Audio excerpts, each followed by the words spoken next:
राजनीति, आंदोलन, किसान, करप्शन, गरीबी, इन सभी मुद्दों पर आवाज उठाएगा अब तक न्यूज इंडिया। सत्ता के आगे जब भी सवाल कमजोर पड़ने लग जाए तो सवाल उठाने पड़ते हैं। बोल के लफ्ज आजाद है तेरे, बोल के सच जिंदा है अब तक। महाराष्ट्र शासनाने विविध योजनांखाली मोठ्या प्रमाणावर जे मल्टी स्पेशालिटी हॉस्पिटल आहेत यांना मान्यता देऊन या ठिकाणी विविध शासकीय योजनांचा म्हणजे जीवनदायी असेल किंवा इतर शासकीय योजनांचा ज्यातून उपचार मोफत केले जातील अशा योजनांचा लाभ दिला जात आहे। या योजनांच्या लाभापोटी मोठी सिंडिकेट या चेन मध्ये सामील झालेली आहे आणि याला सर्वाला राजकीय वरदहस्त प्राप्त आहे। मालेगाव शहरात असतील, मालेगाव ग्रामीण भागात असतील, नाशिक जिल्ह्यात असतील, महाराष्ट्रात असतील, अशा प्रकारे वेळोवेळी पेशंटच्या जीविताशी खेळण्याचा प्रकार सर्रासपणे होताना दिसलेला आहे।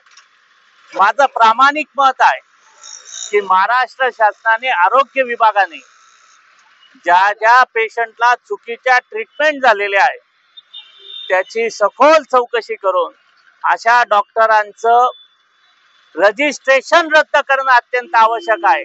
कारण जोपर्यंत यांच्यावर कठोर कारवाई होत नाही मेडिकल ट्रिब्युनल निर्माण करण्याची गरज आहे। ज्या ट्रिब्युनलच्या माध्यमातून ज्या पेशंटवर उपचार झाले ते चुकीचे झालेत, बरोबर झालेत याची चौकशी होऊन त्याच्यावर कारवाई करण्याचे अधिकार एखाद्याला प्राप्त होत नाही तोपर्यंत ही लूट थांबणार नाही। आम्ही आमच्या पद्धतीने आम्ही मालेगावकर विधायक संघर्ष समितीच्या वतीने, सार्वजनिक नागरिक सुविधा समितीच्या वतीने किंवा मालेगाव शहरातल्या विविध सामाजिक संघटनांच्या वतीने ज्या प्रकारे शहरातील विविध भ्रष्टाचाराच्या प्रकरणात हात घालून कुठेतरी भ्रष्टाचार कंट्रोल करण्यासाठी प्रयत्न करत आहोत, तसाच मनसेचे शहर अध्यक्ष राकेश भांबरे यांच्या माध्यमातून मालेगाव शहराच्या आरोग्याच्या व्यवस्थेसाठीचा एक जनहित याचिका मुंबई उच्च न्यायालयात दाखल करण्यात आली होती। त्या याचिकेवर माननीय विभागीय आयुक्त महोदय यांच्या अध्यक्षतेखाली एक समिती निर्माण करून मालेगाव शहर आणि ग्रामीण भागाच्या आरोग्याच्या समस्यांबाबत एक सखोल कारवाई करण्याची समिती निर्माण करण्यात आली आणि त्यानुसार गेल्या काही वर्षापासून कामकाज सुरू आहे।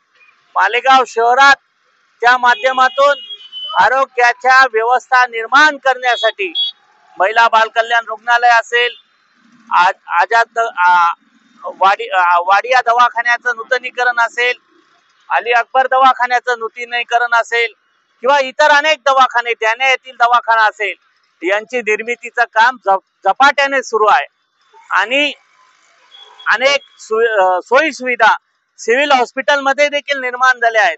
माझं नागरिकांना कळकळीची विनंती आहे की शासनाच्या विविध हॉस्पिटलमध्ये मालेगाव पासून नाशिक आणि मुंबईमध्ये चांगल्या प्रकारच्या दर्जेदार सोयी सुविधा निर्माण होत असून त्याचा लाभ घ्यावा।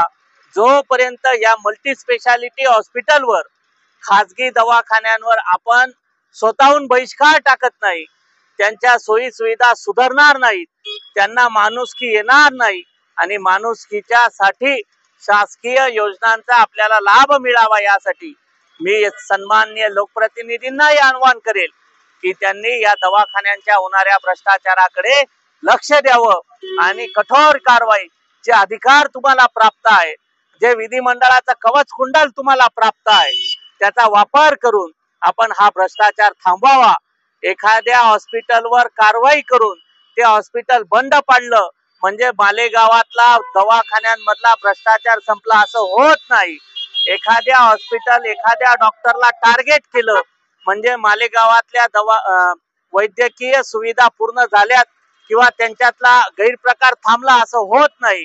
माझं आव्हान आहे की मालेगाव शहरातल्या अशा अनेक हॉस्पिटलमध्ये जर काही चुकीच्या घटना घडत असतील तर त्याकडे तुम्ही त्या हॉस्पिटल प्रमाणेच पाहून कारवाई करण्याचे सक्त आदेश प्रशासनाला द्यावेत अशी अपेक्षा या ठिकाणून मी व्यक्त करू इच्छितो।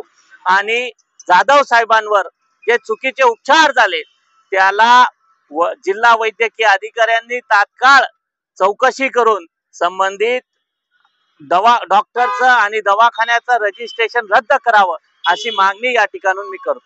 एकदा आपण पाहतो की काही दवाखान्यात शासकीय योजना राबवल्या जात आहेत अलग अलग प्रकारचे, पण पेशंटकडे शासनाकडे पण लूट केली जात आहे आणि पेशंटकडे पण पैसे घेऊन जात आहे. आता पण प्रकारची माहिती मिळाली आहे. ही वस्तुस्थिती आहे. मागील काळामध्ये नाशिक येथे अशाच प्रकारच्या घटनेवर जितेंद्र भावे साहेबांनी अर्धनग्न आंदोलन करून याकडे शासनाचं लक्ष वेधलं होतं. असा प्रकार सर्रास मालेगावच नाही सर्वच ठिकाणी सुरू आहे. पेशंटला सांगितलं जातं की ऍडमिट होण्या अगोदर तुमचं डायग्नोस्टिक पूर्ण झालं पाहिजे, तुमच्या तपासण्या पूर्ण झाल्या पाहिजे. त्या तपासण्यांचा खर्च घेतला जातो. काही वेळेस पेशंटला सांगलं जातं की तुमचं योजनेत नाव बसत नाही, तुमचं योजनेत मंजुरी मिळाली नाही आणि मंजुरी मिळाल्यापासून तुम्हाला सरकारी लाभ मिळेल त्याच्या अगोदरचा खर्च तुम्हाला द्यावा लागेल.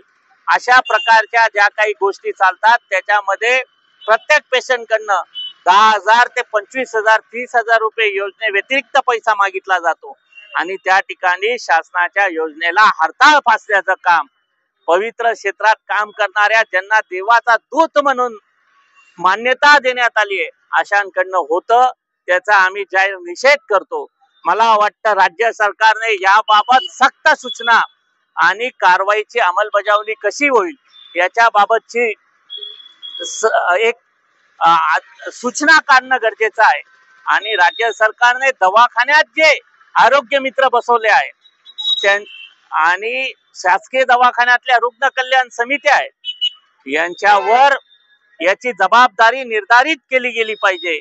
मला वाटतं सन्माननीय प्रांत अधिकारी या तालुक्याचे आरोग्य समितीचे अध्यक्ष आहेत आणि त्यांच्या अध्यक्षतेखाली या ठिकाणचा हा सगळा जो कारभार चाललाय याची त्यांनी तपासणी करणं आवश्यक आहे आणि त्यांनी तपासणी करून अशा प्रकारच्या गोष्टींवर अंकुश आणण्यासाठी प्रयत्न केले पाहिजेत आणि शासन स्तरावरून नागरिकांना स्वतःच्या आरोग्याच्या संदर्भातल्या ज्या काही गोष्टी आहेत त्याची तक्रार करण्यासाठी वेबसाईटची घोषणा केली गेली पाहिजे असं आमचं या ठिकाणून महाराष्ट्र शासनाला आव्हान आहे.